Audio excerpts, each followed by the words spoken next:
So papabasa natin, and then on the right side lalabas yung mga pangalan. Hindi na code. Kasi naka-hook up yun sa lookup table nila. So paglabas, verify mo, tama ba? Itong nandito sa screen, ito ba yung naka-print? Para alam mo na yung QR code, tama ang laman. However, on January 21, 2025, less than 3 months later, nagpalabas ng panibagong resolusyon ng COMELEC. Resolution number 11098. Wala na pong verification ng QR code. Yan ang red flag.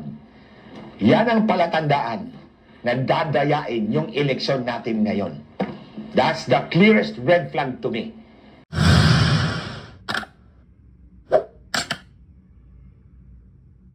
Magandang araw po sa inyong lahat mga kababayan.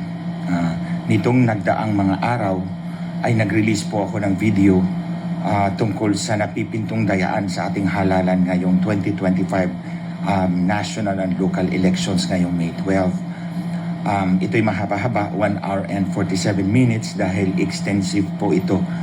Nandun po ang lahat ng ebidensyang nakalap ko sa pandaraya ng COMELEC at Smartmatic mula noong 2010, 2013, 2016, 2019, and 2022 general elections.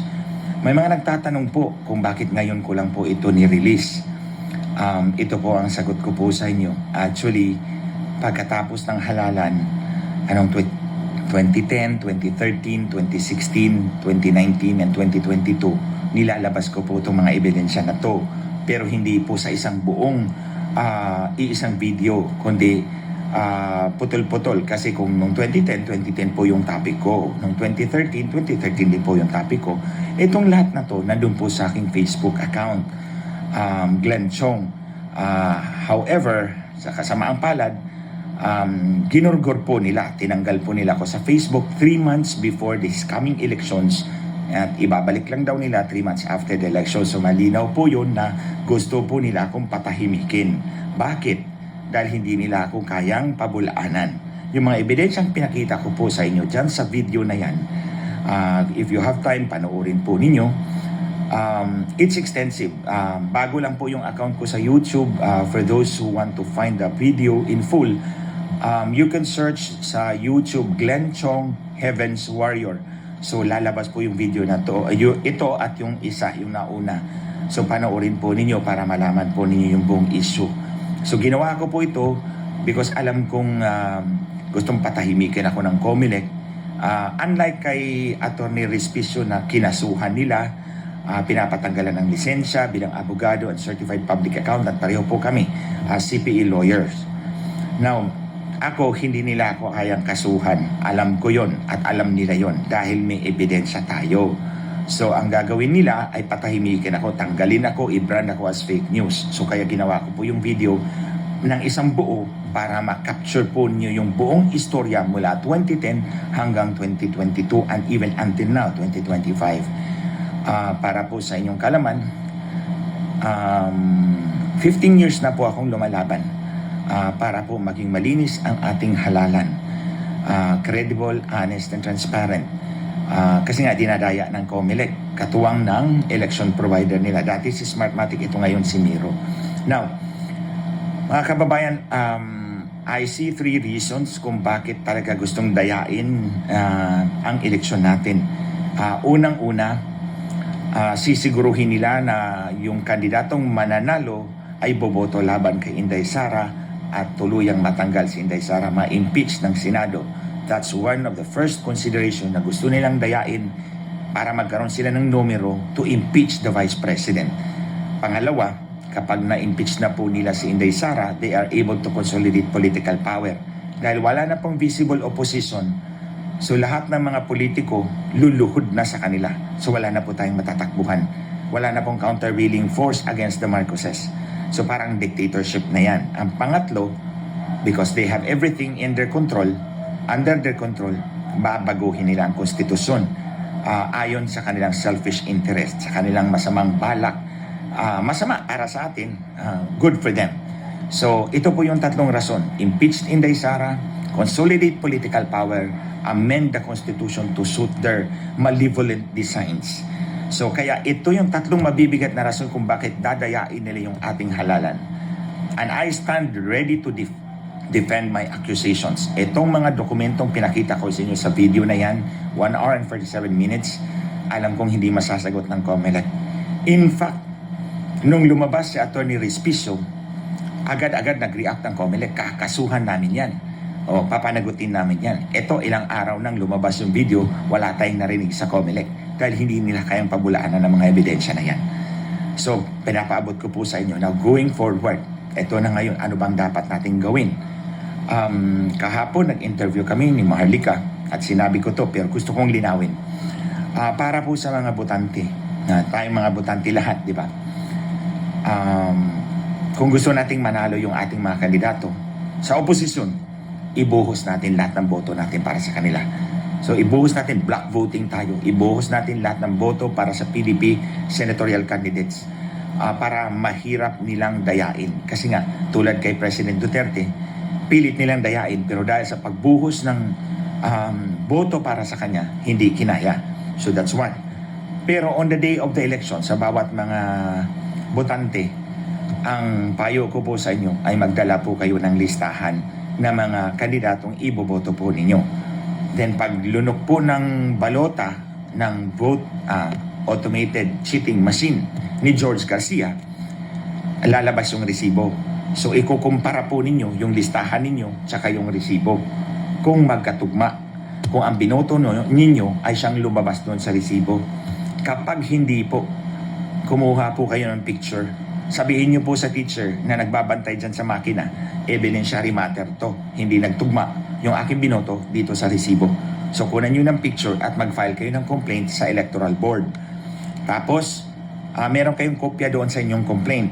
Picturean niyo, kumuha kayo ng kopya, and then ipadala niyo po kay Maharlika o dito sa akin. Magse-set up po ako ng email address kung saan po ninyo ipapadala yung ebidensya at kami na po ang bahalang ipaglaban ang boto ninyo. Pero kung sakaling nagtugma naman, huwag nyo nang picturean. Okay? Huwag nyo nang picturean kasi wala naman kayong ebidensya na gagamitin para mag-complain kasi nagtugma yung inyong kodigo at yung inyong voter receipt. Kapag nagtugma, huwag na kayong mag-take ng picture. Mag-take lamang kayo ng picture kapag ang inyong kodigo at ang inyong voter receipt ay hindi nagtugma. At pagkuha nyo ng picture, yun ang ipakikita nyong ebidensya doon sa electoral board. Pumunta kayo doon sa mga teachers na malapit sa pintuan at mag-file kayo ng complaint. Tapos kunan nyo ng picture, padala nyo kay Maharlika o sa akin para kami na ang mag-ingay para sa inyo. Now, para naman sa ating mga kandidato, tingnan nyo ng maigi yung video na yon, pag-aralan nyo. Pagkatapos ng halalan, kumuha po kayo ng certified true copy. Certified true copy. Papirmahan nyo po yan sa election officer ng inyong munisipyo. Yung audit log. Ang audit log, ito po yung listahan ng lahat ng transaksyon na nangyari sa loob ng automated cheating machine ni George Garcia. Yung makina, meron niyang record sa lahat ng balotang pumasok, lahat ng transmission attempts, lahat ng ginawa ng makina, naka-record yan. Kumuha po kayo ng certified true copy ng audit log or its equivalent. And then, papirmahan nyo po yan, certified true copy.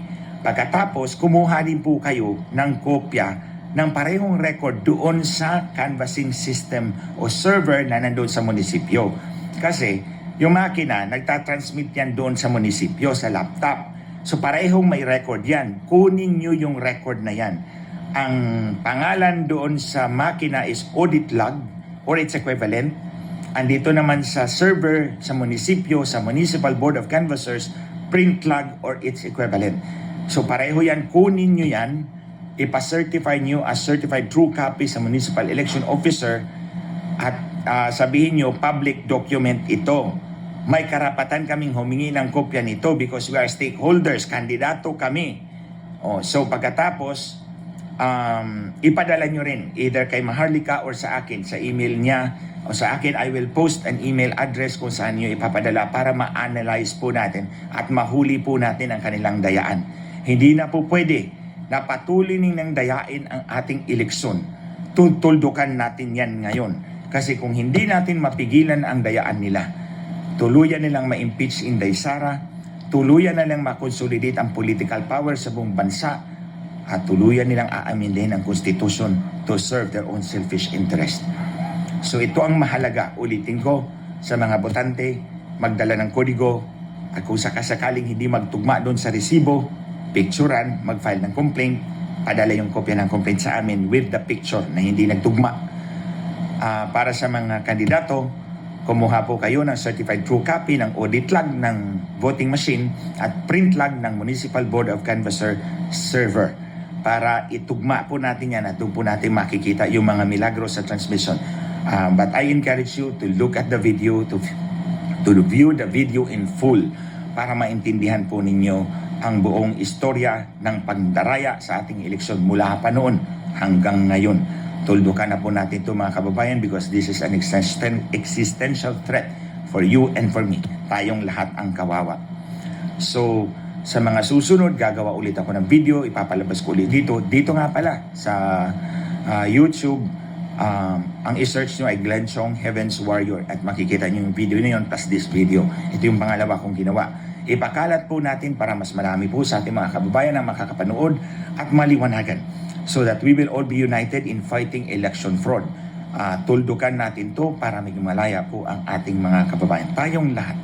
Again, the power to change our destiny lies in our own hands. If we choose wisely, we will reap the benefits of a good choice.